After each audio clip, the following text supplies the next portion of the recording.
HRN listeners. As we celebrate our 15th year, we are deepening our commitment to giving voice to the next generation of food systems storytellers, and we need your help. Our internship and fellowship programs help activate new possibilities for underrepresented and underestimated young people through experiential journalism, audio engineering, and production training. Through these unique programs, HRN helps food equity stewards build essential workforce readiness skills that expand their potential and foster economic mobility. Please consider supporting these critical programs. And with a minimum donation, you can be entered to win a dinner for two at an amazing restaurant in one of 8 cities and tickets to a concert at a great venue in one of those cities. We have incredible partners across the country who have donated, as they also share our passion for helping to educate the next generation of food systems storytellers. Check out heritageradionetwork.org/15 to donate and enter to win today. That's heritageradionetwork.org/15 to donate and enter to win today. And make sure you donate before March 31st. Thank you. Today's program is brought to you by Heritage Foods USA, the nation's largest distributor of heritage breed pigs and turkeys. For more information, visit heritagefoodsusa.com. You're listening to Heritage Radio Network. We're a member-supported food radio network broadcasting over 35 weekly shows live from Bushwick, Brooklyn. Join our hosts as they lead you through the world of craft brewing, behind the scenes of the restaurant industry, inside the battle over school food, and beyond. Find us at heritageradionetwork.org.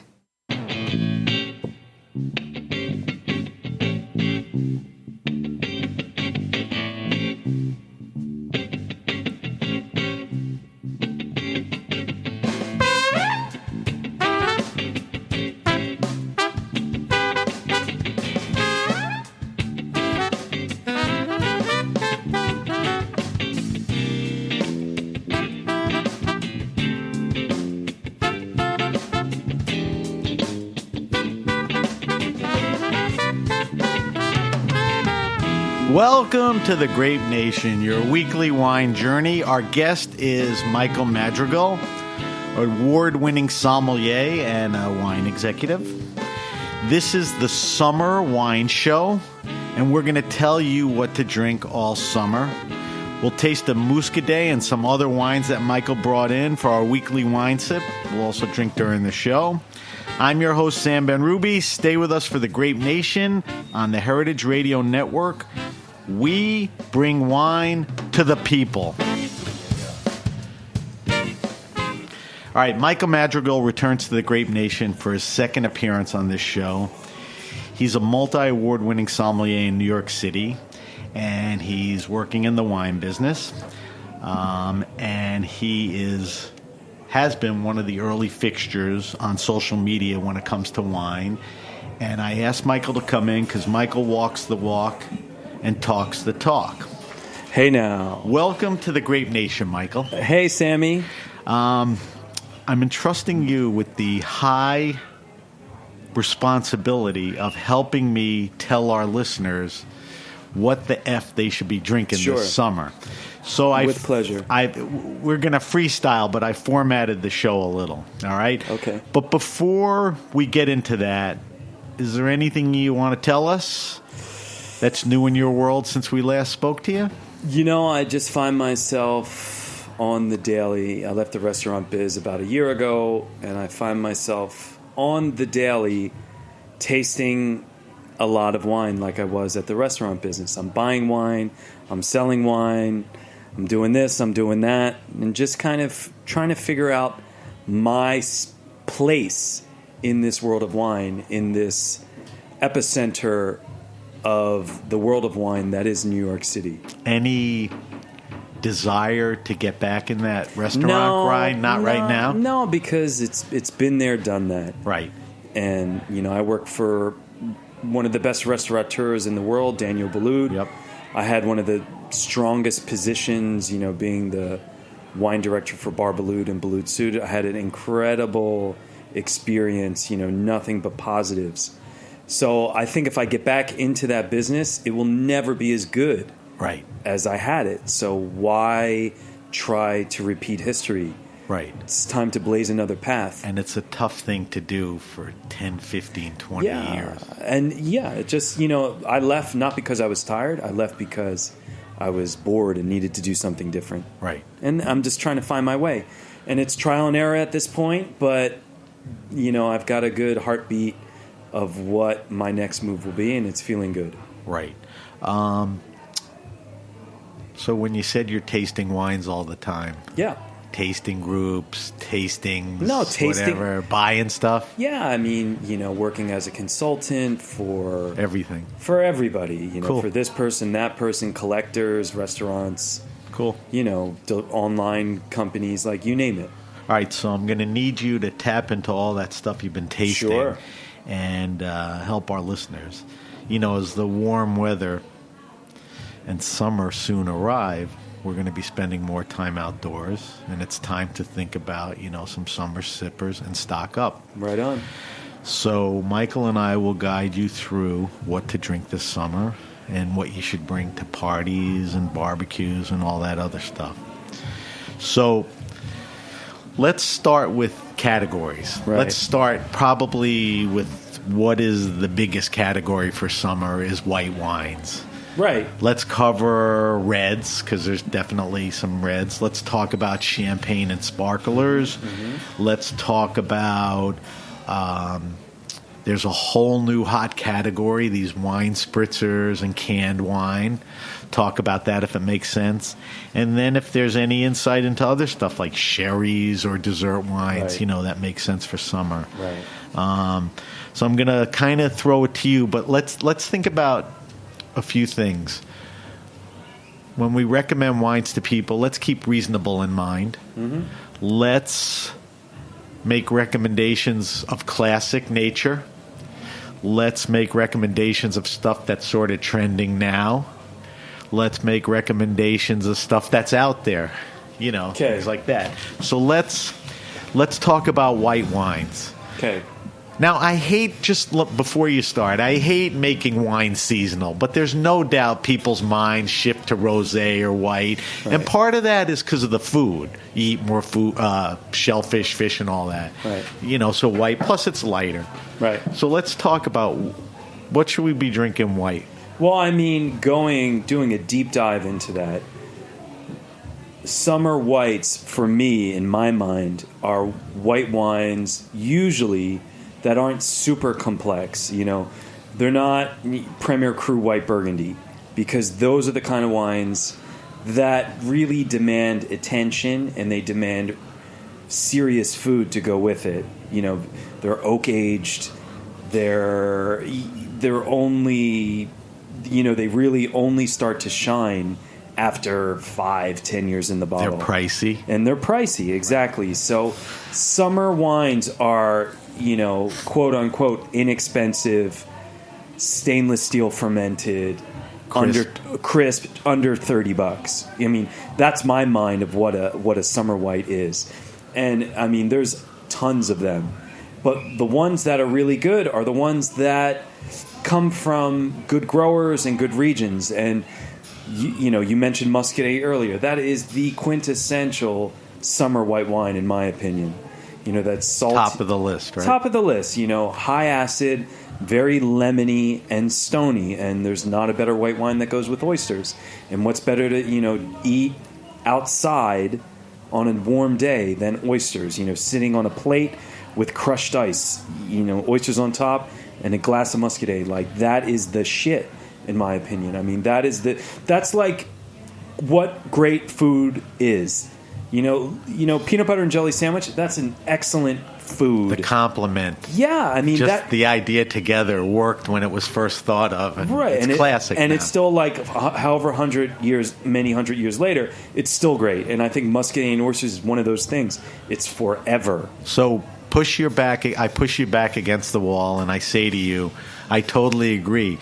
But another big argument is champagne and oysters. Yeah. If you had to pick, that's and highbrow. I don't know if it's like saying pick your favorite kid.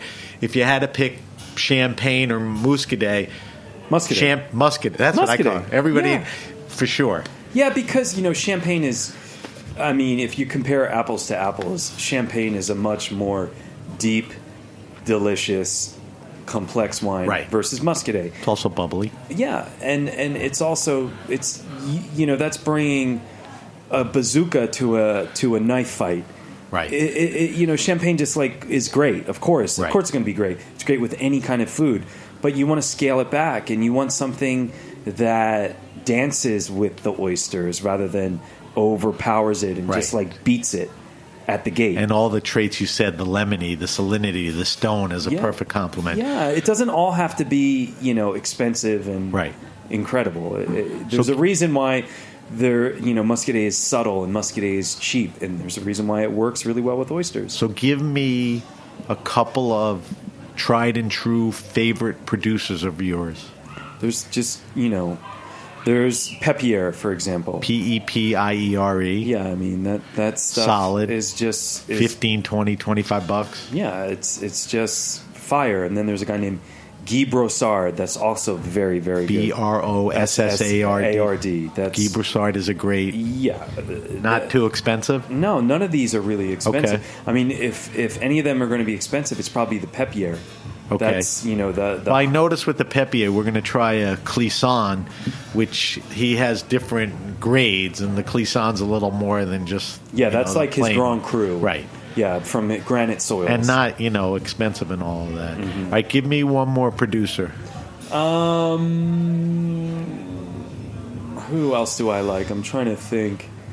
Olivier Landron. Joe Landron. Thank you. Joe Landron. Yeah, that's another good solid. Yeah, and he's like Pepier. He separates the wines by the soils because Muscadet there's a lot of different soil types in the region, and they bottle the wines specific to what the soil type is. So when a bottle says, and help me on my pronunciation, Sèvres et Maine. Sèvres and Maine. Yeah, That's the region. That's the region. And Yeah. there's what, 3-4 regions? There's you have granite soils there.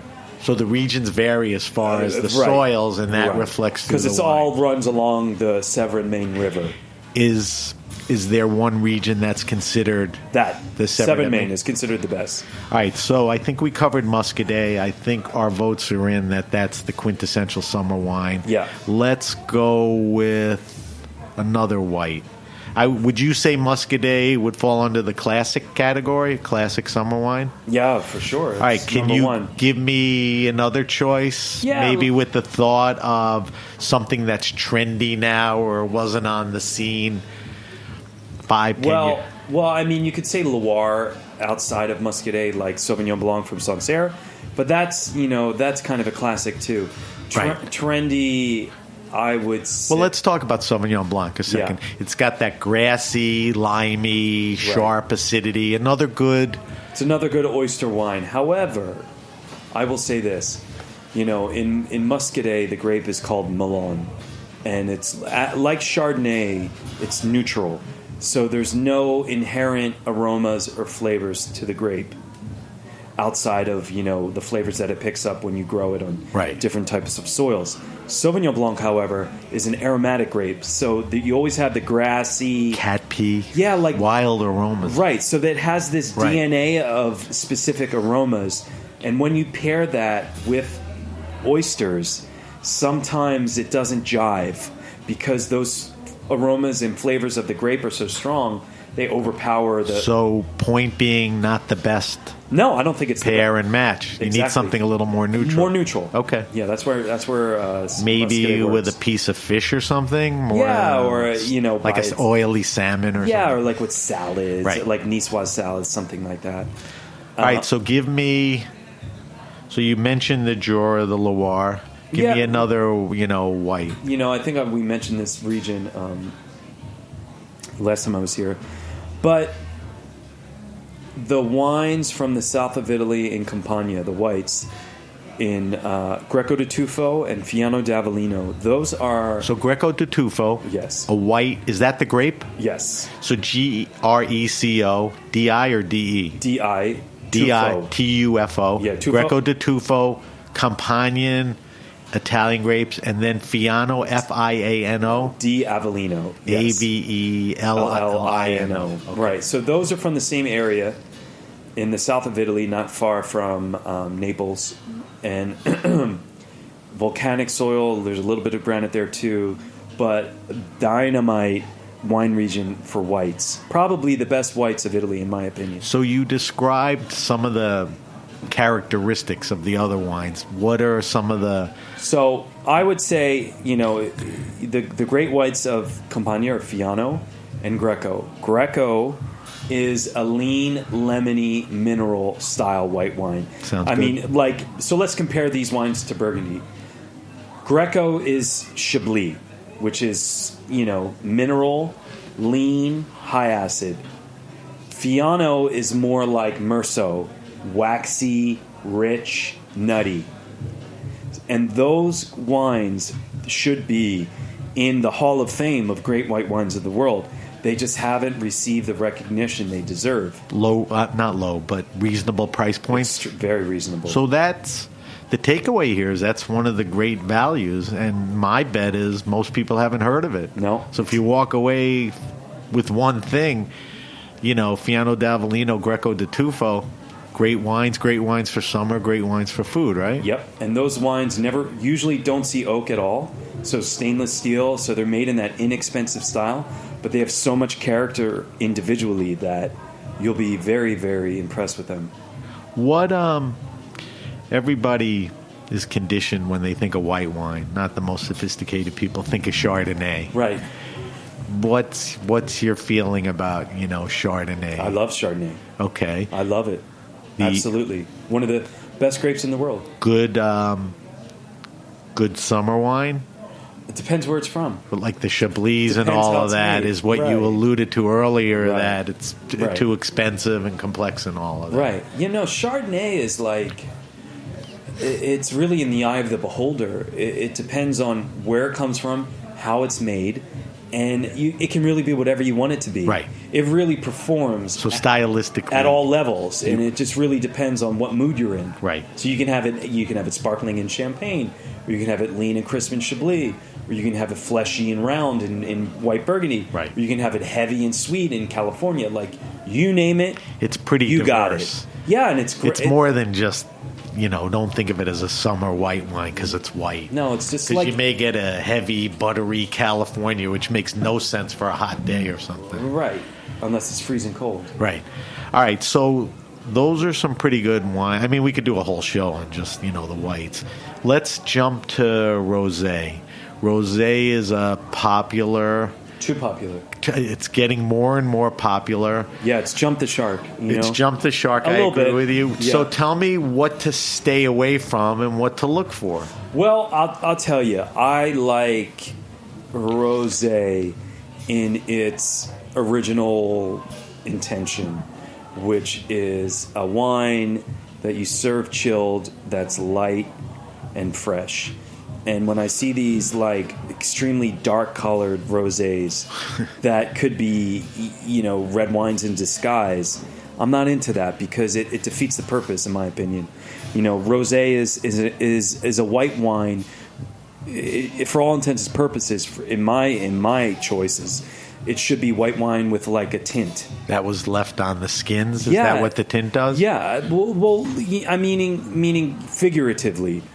Like, it should serve the purpose of a white wine. It should be fresh.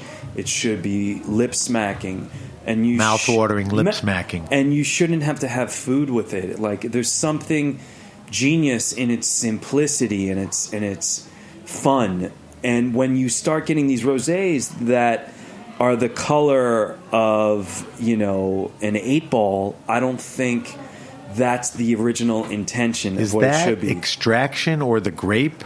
Like It's both. Like some grapes will naturally be a little darker, but you can control that if you don't leave it on the skin that Yeah, if you much. do it very briefly, and yeah, a lot of it is to do with extraction. And it's funny that I'm talking shit about dark colored rosés, and I brought one in because I thought it was so great. But this is it's a rosé from Abruzzo. It's a Montepulciano rosé, and I couldn't believe how delicious it was. So I wanted to bring it over for you to taste it with me. We're going to do the weekly wine sip towards the end of the show, but I recommend at this point on we should start cracking something and Yeah. sipping. and loosen things up a little. All right, so on Yes, the sir. rosé, and I asked you because I want you to say, and I agree with you on the rosé as what it should be. It shouldn't Right. be too dark or extracted or whatever. All right, so can you name me regions or Provence first? Yeah, like I would say, if you don't know much and you just want to keep like a couple bullet points in your brain of where you should get rosé from, I would say number one with the bullet is Provence. Okay. And that's like Côte de Provence, and that's Bandol, and that's Palette. Places like that. Pretty much, Provence put the thumbprint of rosé on the universe. They own it. They started it. They've monetized it. They've really brought it to the world. So stick with the originators, and that's what I would say. The point being, if you're going to start picking rosés for the first time, yeah, go there. Go there. Yeah. And I've seen Bandel, Tempieres, 40, 50, and then I've seen 10, 11. So the range of price, it's you can everything get whatever you need. you want. It's everything you need. And I mean, the exports of Provençal rosé grow like 10% every year. Like it just keeps growing, so there's more and more in the marketplace. What was I going to say? So you're looking at a price point, of what you want it to be. It could 10, be, 12, 13 could be bucks. $9.99. It could be $50. Okay, so It's a humongous range. I think you would agree with me that if you have a good local wine store versus like the big mega, price stores. Yeah. If you talk to your guy, he's curating a selection of rosés. Sure. And, he's pulling stuff in that he knows is good. You should talk to, your guy for that or any other wine. And plus, you're going to usually get pretty good rosé because it's not that hard to make for the growers. Right. I mean, it's pretty simple. Right. Unless you're a dipshit, you can really figure it out how to make something delicious that spends a month on the skin or even like, 12 hours on the skins to get the color. It's not that hard to make. All right, so that's rosé. Kept it simple. Yep. Don't overthink it. All right, let's talk about red wines now. Right. There's always that classic Zinfandel and barbecue thing, but it goes way beyond that. So when you think, and I'm putting you in a box, when you think of red wines and you think of summer, what are the and in a few minutes, I'm going to throw different foods at you, and you're going to, pair stuff for me. Right. Well, I mean, I think of what would I bring to my beach house in South Jersey. I'm always saddled with the burden. Keystone beer? Yeah. I mean, yeah, Okay. it tastes better in the can. That's right. No, but like I just try to remember, like, what do I bring? And it's for people who aren't necessarily wine people. So I'll bring a mix of red wines. First and foremost, if we're going to do burgers and roast chicken on the grill, something like that. The red meat or the poultry barbecue flat. Right. What I like that's inexpensive is Bordeaux, like inexpensive Bordeaux. Bordeaux AOC, Bordeaux Superior. That's kind of stuff that you can get tons for under $20 at least in New York. And that stuff has all of the great characteristics of Bordeaux.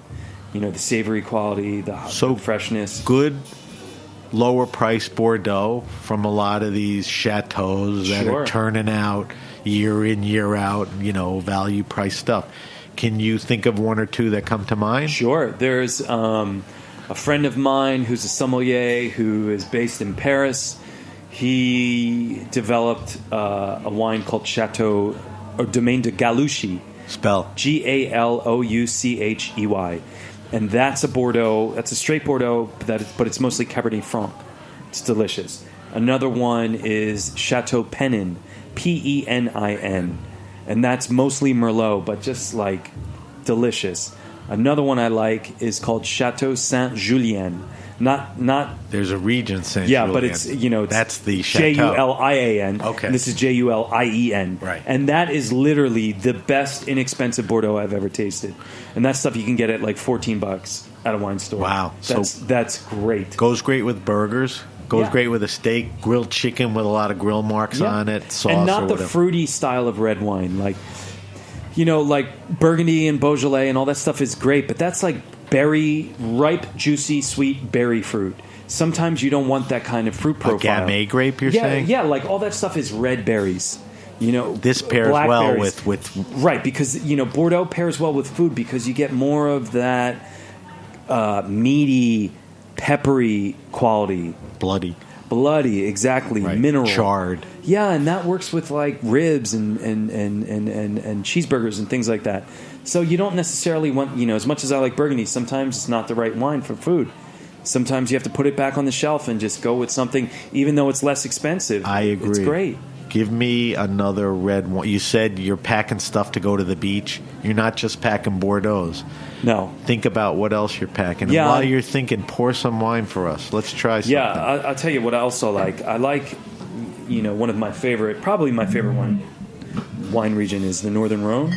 Me too. Yeah, so you want to get like these great Syrahs from Saint Joseph or Crozes Hermitage that are pretty much, under 30, that just have these great qualities similar to what, a great inexpensive Bordeaux has. And it's savory. It's meaty flavors. It's a Syrah grape. Yeah, Syrah grape. Versus the Bordeaux blending grapes, Right. Cap Sauv and Merlot and Petit Verdot and Cap Franc, you said. Exactly. Like, again, Burgundy, Pinot Noir, Beaujolais. Those are sweet fruit, berry flavored wines, okay?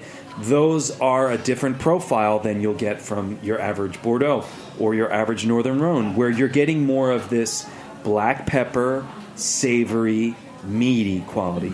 And when I eat meats, when I eat ribs, when I eat burgers, when I have that type of food with char, with smoke, I don't want Burgundy, and I don't want... I get it. I don't want Gamay. I want... You laid it out because of the fruit and the berry. I Yeah. mean, it has its place, but not paired with...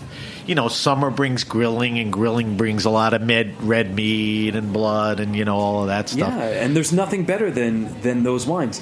And another one that's great with that is, going back to Italy. Italy is full of wines that don't taste like ripe red berry fruit. So what? Sicilian and I mean, you name it, dude. There's just, that whole country is red wine made for food. So Sicilian red wines. Like, yeah. Cerezuolo in the south, and you can have Etna in the north, and you can have Tarazi in the, great values. Or you can have Ciro in Calabria, like all that stuff. The genius of Italian wine is that it's not to be drunk alone. Food? It's meant to be... food is such a big part of Italy. And much more so than in French wines, I agree. Yeah, much more so. Now, are those wines... Do they fit under the profile you're talking about, where they're not berry, they're big? Yeah, they're like... So that profile is great for barbecue and all of that. Absolutely right. Give me one or two Italian producers, like is Acapinti one of them? I mean, those wines are good, but they're not my favorite. I mean, okay, I'm asking you. If you're going to talk Sicily, I would say Benanti is one. Benanti. Yes. Great family, nice people. Who they come from the northeast of Sicily, near Taormina, Mount Etna. And they make Etna Rosas, and those are really great. And there's a guy that was really responsible for putting them on the map, a guy named Salvo Foti. Is he a distributor or an importer? No, he was like the enologist. He was like the artisan. He helped make who some the real Benantis wines hired to help them develop their region and really put the entire appellation on the map. And that dude was like, F you guys, I'm out of here, and I'm going to go on my own. And now he has all these little pet projects throughout Sicily, not necessarily just So he's in Etna, like a Michel Roland consultant, but like to the 10th power. Really? Yeah, like much more happening, much more in touch with the earth and not trying to make them, you know what I mean? More new age than, old traditional. Not trying to control it. All right, so... I don't want to overload people with 9 million different suggestions. So we talked about Reasonably priced Bordeaux's. We gave you a few there. We talked about Northern Rhone wines, which are Syrah-based, and the wines of Sicily. Hell and yeah. we gave you a couple of producers. So that's red. Let's talk about champagne and sparklers. Do they have... What are we drinking right now, first of all? I'll tell you what I'm drinking as far as grower champagne. No, what we're drinking in this glass right now. Okay. What we're drinking right now is something a little different. This is a Loire Valley white. Okay. Called Cheverny. So this is It's got a little Sauvignon Blanc to exactly. the nose. Yeah, it's close to Sancerre, but the unique quality of this is that it's Sauvignon Blanc and Chardonnay. Ah. So there's a little Chardonnay in that. So It rounds it out a little. Yeah, absolutely. I'll post it on our Facebook site. Absolutely, dude. What kind of retail on that?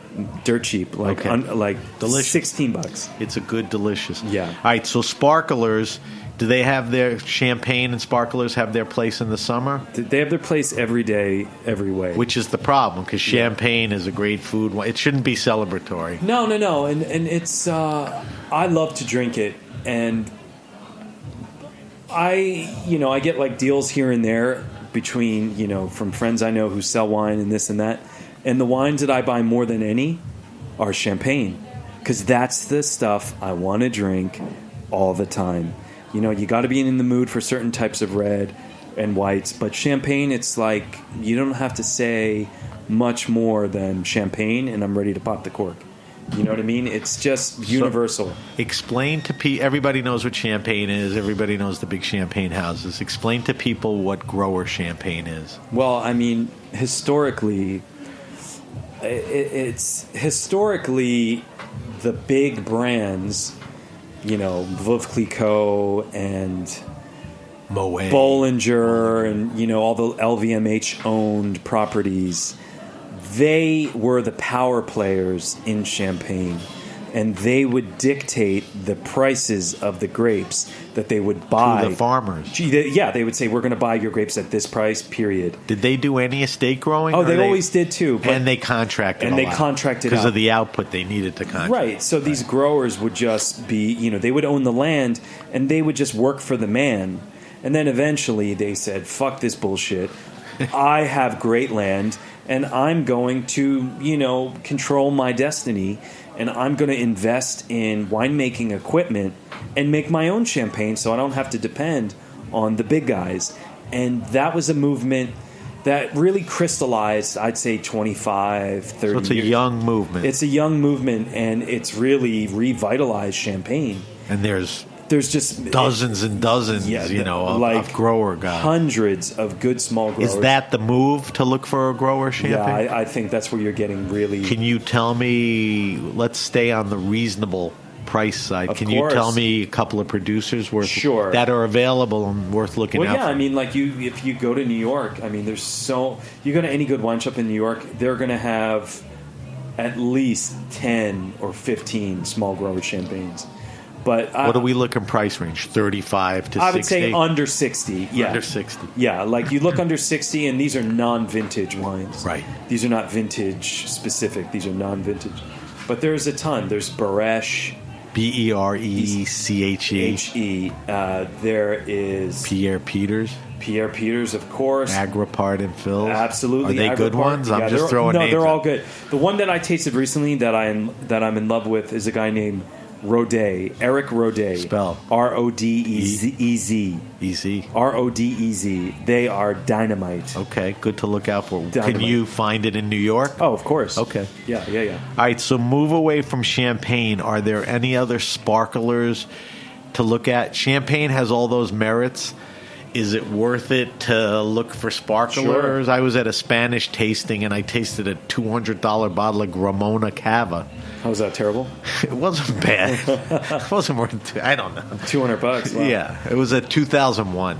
Yeah, I would say, and I kind of had this opinion while I was working at the restaurants because I tasted so much sparkling wine, that the best sparkling wine outside of Champagne is from the Jura. Okay. Yeah. Jura is a region of France. Yeah, and I've had... the trick is that these guys are trying to make the same style sparkling wine in the same method as champagne. So they have time. So they're not reinventing the wheel. They're making method wash. Yeah, they're doing champagne. Method champenoise, where the fermentation happens individually in each bottle, and they do all of the work that goes along with it, the riddling, the dosage, the whole shebang. So, what I found the best champagne style sparkling wines are from the Jura. And so give me a few. Tissot, Tissot, killer. Stefan Tissot, is that him? Killer. What are we talking? I served price? that at my wedding. I would say like under 30. Wow. Yeah, 20, even like 20 in the 20s. That's a great recommendation. Another one is Julien Labet, Cremant du Jura, Labet. Killer, freaking killer. Are both of them Cremants? Yeah, Cremant du Jura. What does Cremant mean? Like that. It's just a name for the region? Yeah, or it's just more of like the style of sparkling wine they're making, which isn't as intense. It's kind of a softer style of bubbly. So we don't need to look at Cava. We don't need to look at Prosecco. Prosecco is garbage. Okay. Yeah. What about, is there a place for Lambrusco? Yeah, pizza wine, anything, any barbecue. Lambrusco is fun. Lambrusco is wine soda. Okay. That's the way I like to. This is a little Jura. Yeah, it's like wine soda. So it's okay. So you're not a big. I don't take it seriously. Okay. Now, what about? And I'm going to ask you in a few minutes about natural, organic, biodynamic. What about pet nats as a? I don't like that stuff. Okay. Pet nat is a once fermented natural sparkling wine. Yeah, you know what I like. This is Michael's show, so he don't like them. I'm not feeling that stuff. Ooh, the nose on this. Yeah, like pet nat is wine that's bottled before it's finished. That's kind of the idea. Okay. You dig? So there's like residual sugar, crap floating around. Yeah, and like that's kind of cool. And it's I liken it to eating chocolate chip cookie dough. That's it. It's like it's delicious as it is. Right. But, it's up to you. Like, do you like to eat raw chocolate chip cookie dough? Or would you rather have a baked chocolate chip cookie with, like, sea salt on top of it where it's perfect? And it's really, it's in the form that it should be made. Like, that's up to you. I don't like. People search out that crap just because it's fun, but that's a great example. In the end, the majority of people would like the Levain cookie or whatever. Yeah, like I'd rather have it in its original intention, right? And that's cool. Like I'm not hating on it, but in my world, I'm not down with that. All right, I want to hit a couple more categories quickly, not as important as the others, and we'll take a quick break. Come back. I want you to do the wine list, and we're going to talk about a few other things. What about this craze I'm seeing now of canned wine spritzers and canned wine? I don't know. I really not your thing. No, it's not not fun to sit on a beach and. I don't know. Like I think I admire people who are giving it a shot and like trying. Jordan. Yeah, like I admire Ramona. Jordan for trying to do that and. I wish her luck, and I hope it works out. But so, what's in your brain if you're going to drink a good Muscadet, or what are you thinking there? I don't know do I want beer or do I want wine? And I kind of I think it's binary for me. I don't need to kind of marry the two.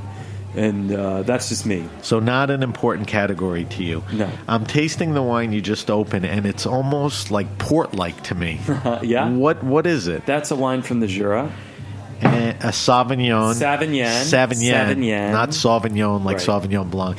Sauvignon. And am I off in my description that it's a little rich and it's porty? Rich for sure. And, I think, you say it's porty because... it spends a lot of time in barrel like port does.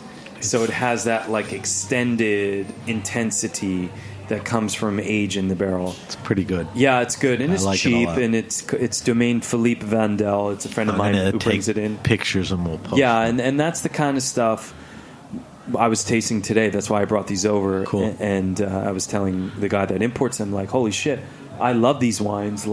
This is the kind of stuff that I want to drink all the time. And he's like, yeah, that's really great, but guess what? You're in the minority because I can't fucking sell it. So that's like the thing, you know? That canned wine stuff selling, and he can't give this stuff away. Right, and there you go. Know, like that's the best guy doesn't always win the race. Yeah, you know? and ain't that the truth? Yeah. So, but the world needs cheerleaders and supporters and influencers like you to stay on your passion. Sure. So, it'll come through. Right. All right, last category. And we're talking summer wines. So you're talking bringing gifts to parties, barbecues, eating summer-type food, shellfish and all that. Is there any place for like a sherry or dessert wines, or that's not really a summer play? Yeah, I guess sherry works. And, I've never been the huge lover of sherry.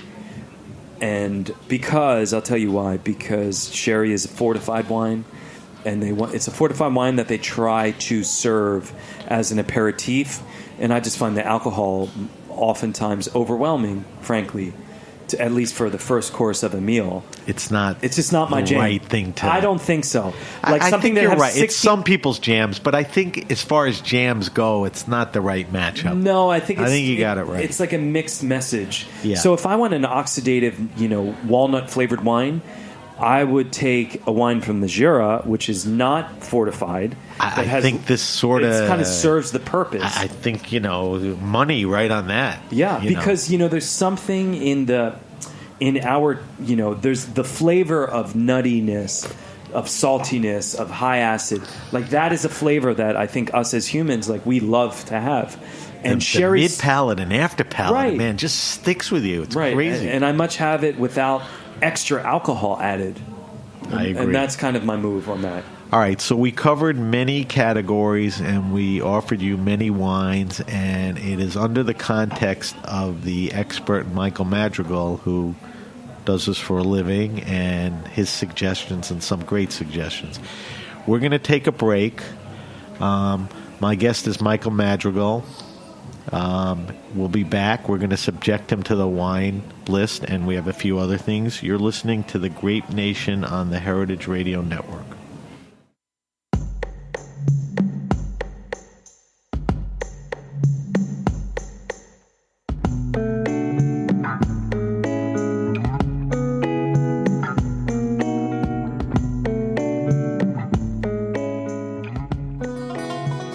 Heritage Foods USA is a farm-to-table online butcher and founding sponsor of Heritage Radio Network. Heritage Foods got its start when Patrick Martins first stepped foot onto Frank Reese's Kansas farm in 2001.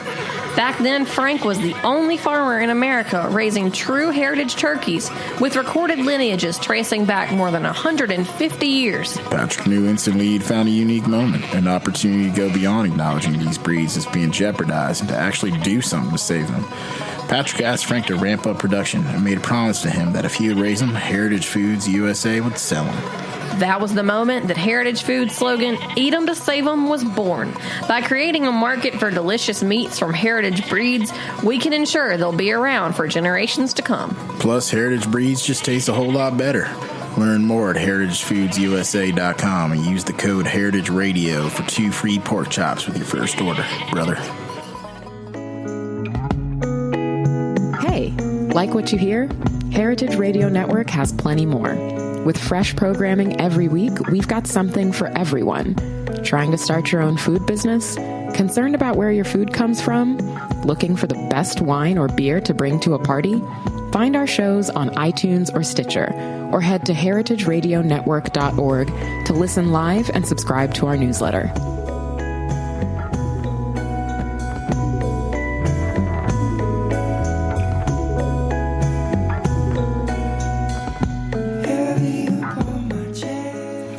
All right, we're back. We're back. You're listening to The Grape Nation. My guest is Michael Madrigale, and we are talking about summer wines and what you should be drinking this summer. And before I subject Michael to our wine list special summer edition, I wanted to cover 2 categories with him. And I think you got a little taste of it, but I wanted to get your take and your interpretation of what's been very hot the last 6 to 10 years, the organic, natural, and biodynamic, wine movement. And a lot of that stuff makes sense for the summer and all that. But what's your take on all I that? think it's a great thing. I think, there's always this push and pull of this philosophy of organic, biodynamic versus not growing grapes in that way. And, there's a lot of dogmatic, winemakers with religious fervor about biodynamics and the way they make wine.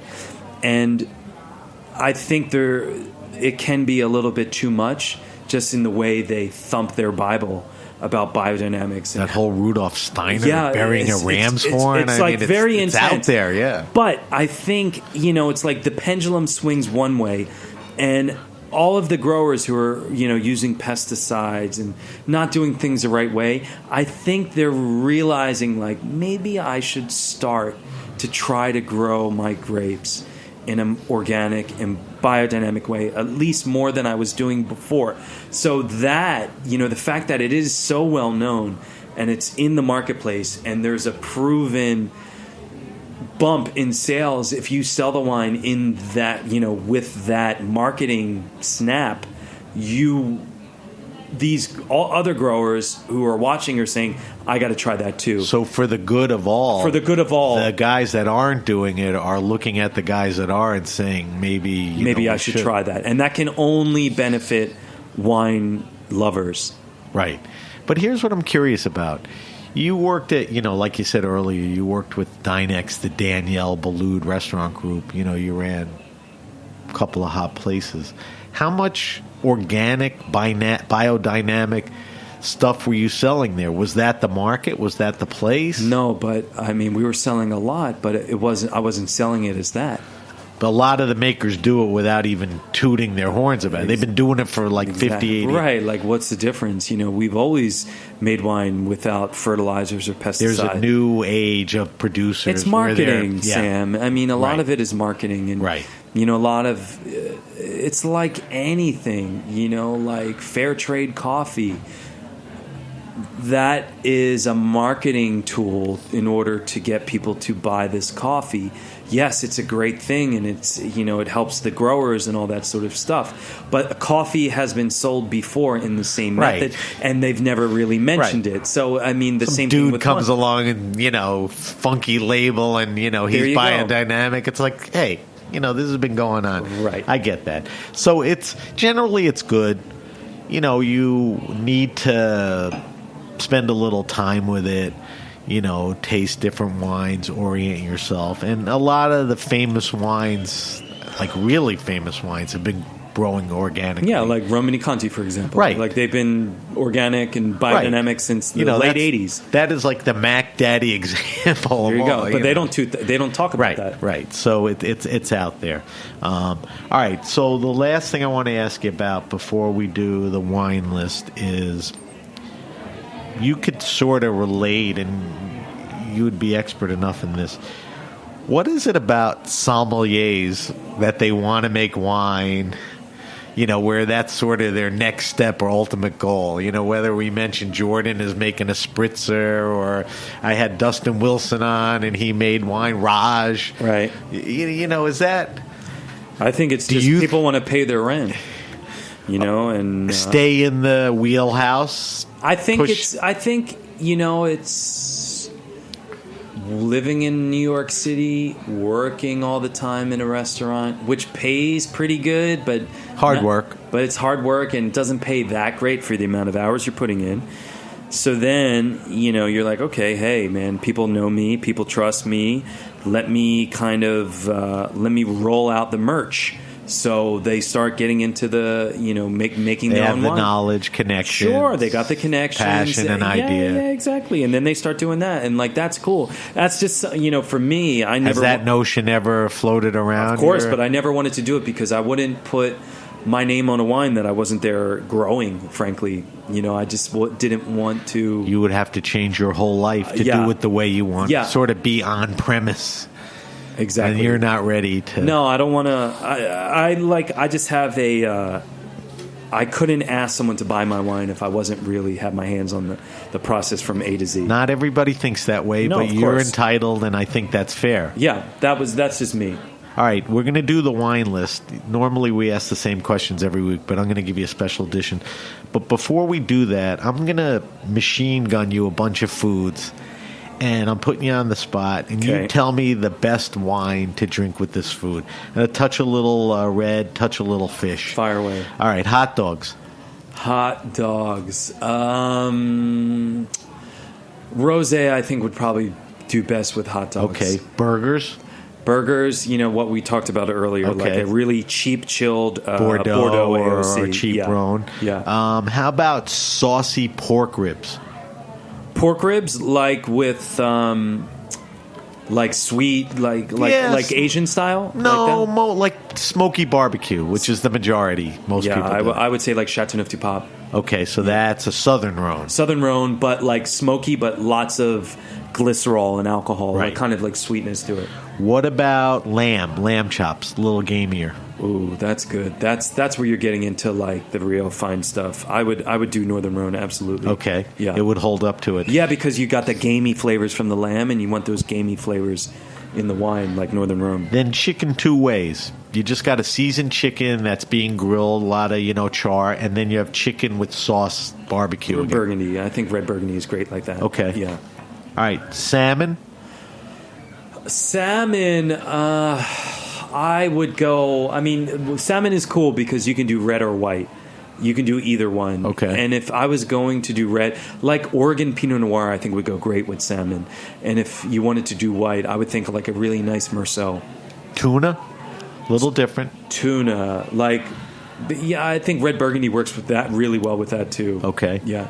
What about sort of indigenous fishes to this area, like a striped bass, which is a firm white fish, flounder, which is a white flaky fish? Well, when I grew up in Philly and we would go to South Jersey near Cape May to go fishing, we go fishing for flounder all the time. Right.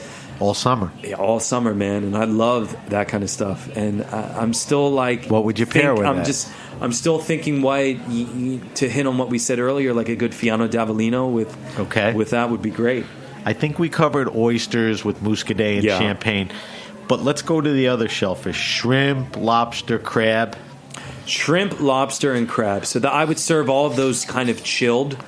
Like my image of having those is like having it in this like really great salad with like chilled this and that. And I would really love Chablis with that sort of dish. Yeah. And can you get reasonably priced Chablis? Sure. You can get Chablis like under $30. Okay. Yeah. So Chablis would be great with that too. All right. So those are the common summer foods, and those are some quick pairings. All right. Here's our wine list. This is a special summer edition, a little different than the other questions we ask. So if you had to drink one wine all summer, lock you up, lock you out, what's the one wine you drink all summer? Summer. Should it be a one wine or like a producer? Type of wine.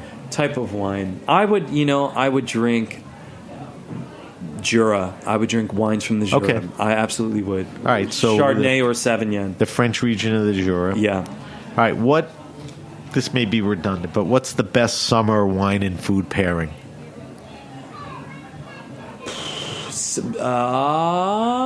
I'll say this. What's that?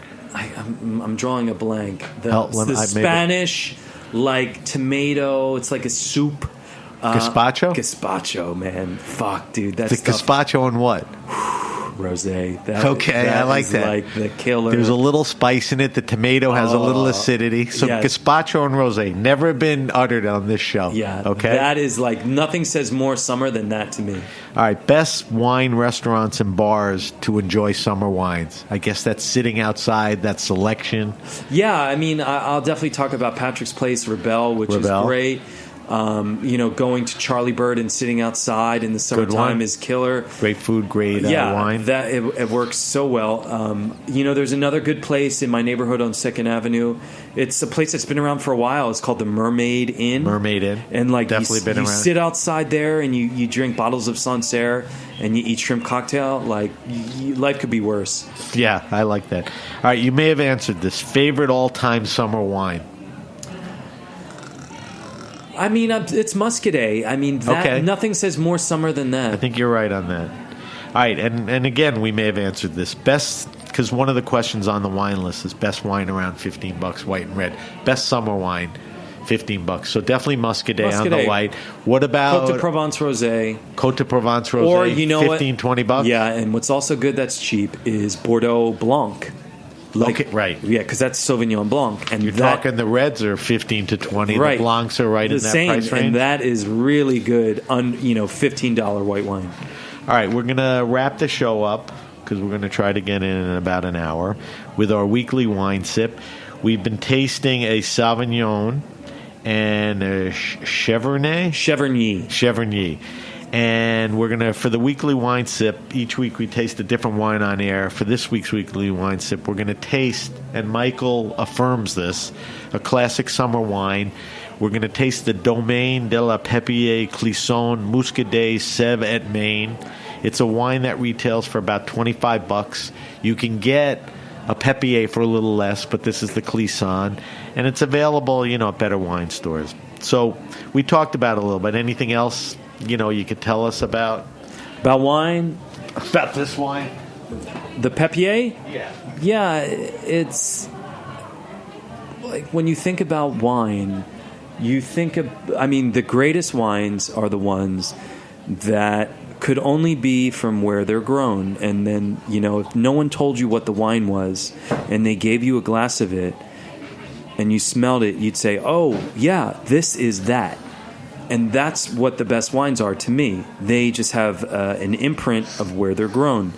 Muscadet is the best wine that can do that at the least amount of money. So let's go specific. We poured the Pépinière. The color it's got a nice yellow gold. Yeah, it's like straw, like it's clear. Kind of like green tints. Let's go nose. Salty. It's like sea breeze. Is there a teeny bit of smokiness in there, or am I imagining? Yeah, that's kind of like a stony, kind of flinty smell. Whetstone. Yeah. Anything else on the nose? Yeah, like lemons and kind of like a leafy green edge to it also. There's a greenness to it, but subtle. Yeah, like a spring green, like a spring, like asparagus thing. Not too overpowering. Mm-hmm. All right, let's go mouthfeel first. I think it's kind of it's a racy mouthfeel. Yeah, it's not super fleshy like white Burgundy or California Chardonnay. It's more of a less weighty texture on the palate. Is that medium to you or medium? I don't know what you want to. I would just say like lighter bodied, medium bodied. Okay. But it's racy, like where it's. What do you define racy as? Like where it's the emphasis is on kind of the acidity and the you definitely freshness. Feel some acidity. Yeah, it tingles a little bit. In the mouth. It's like a squeeze of lemon in your mouth. Right away. Yeah. It's nice. It's not overpowering. But see, that's the thing. Like that is that's I don't want to say one dimensional in kind of a pejorative way, but it is like a one dimensional style wine. It's there for the salty, lemony, easy drinking quality, and that is great on its own when you're just chilling on the beach and like hanging out and sitting on a beach chair. And it's also great when you're eating oysters because that type of dish demands something simple. So if the Muscadet is the steel knife that cuts through the oysters, and it's almost like it's a utensil for the dish. It's a good way more to than put anything it. else. Tell me some palate descriptors. We talked about nose, mouth feel. Yeah, I mean, are there? It's a mouth-watering, fresh, zesty. It's definitely mouth-watering. Yeah, it's definitely zesty, racy. But any fruit or citrus? The only fruit in that wine is lemons. Is citrus fruit. It's, it's like you have a glass of water and you squeeze a whole lemon inside of it. That's kind of really what you're aiming at.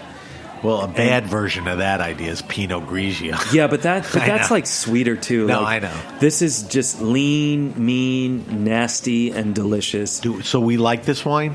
Yes. Do we like it more than like? We like it a lot? I think it's freaking great. Okay. And I think it's, for the price, there's no better white wine at that low price point. So that's the Domaine de la Pepier Clisson Moscadet Sèvres at Maine. I will post that. It retails for around $25.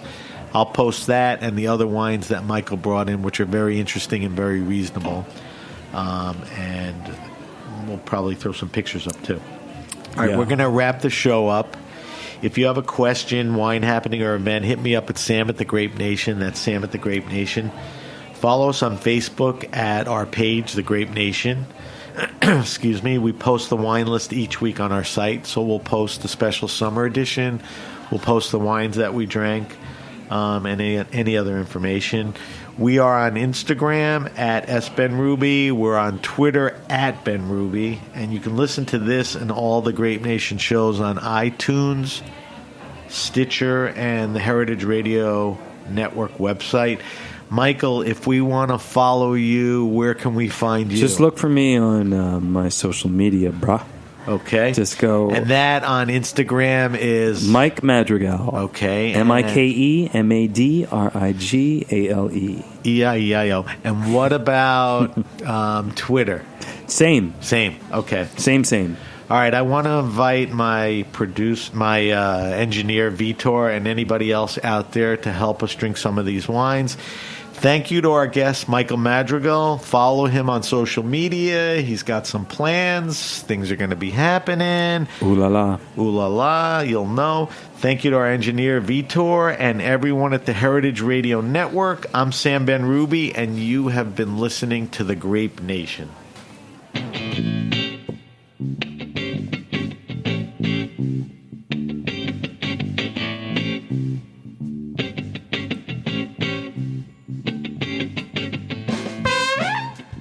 Thanks for listening to Heritage Radio Network, food radio supported by you. For our freshest content and to hear about exclusive events, subscribe to our newsletter. Enter your email at the bottom of our website, heritageradionetwork.org. Connect with us on Facebook, Instagram, and Twitter at heritage_radio.